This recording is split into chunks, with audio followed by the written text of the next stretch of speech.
Tuna utaarifu umma kwamba tumechukua hatua rasmi kikanuni kuandaa kuwasilisha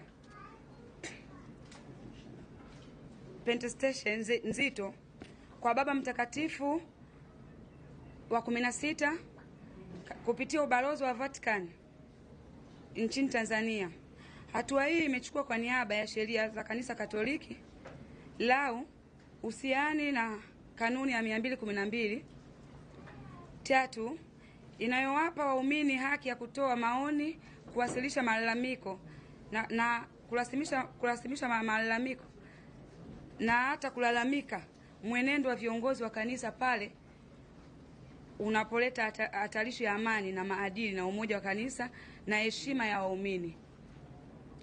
Msingi wa kanisa kimaandiko. Kanisa Katoliki ni taasisi ya mtu mmoja, ni mwili wa Kristo mmoja.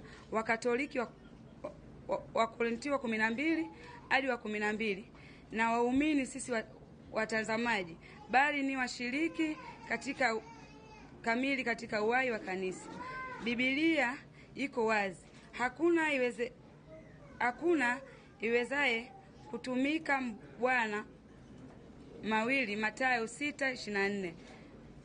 Na tena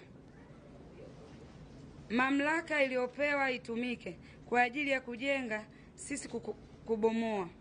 Wakorinto 13-10. Papa Mtakatifu Benedikto wa 16 alifundisha wazi kanisa alijichukulia jukumu la kuingia kwenye mapambano ya kisiasa. Malalamiko yazidi Padre Kitima na malalamiko zidi ya Padre Charles Kitima inalenga kwa uzito mwenendo wa Padre Charles Kitima, katibu mkuu wa Baraza la Maaskofu Tanzania TIC. Kwa muda mrefu kauli, matamko, mienendo yake inatafsiriwa kwa waumini wengi huwa mwelekezo wa kisiasa, ikiwemo mahusiano yanayoonekana kuwa kuharibu chama cha Chadema. Hoja kuu zilizowasilishwa ni hatari ya kulifanya kanisa lionekane upande wa chama cha kisiasa, kuvuruga nafasi ya kanisa kama sauti ya haki ya wote, kundi la chama, au kusababisha mgawanyiko wa waumini kwa misingi ya siasa, jambo ambalo linakwenda kinyume na Injili.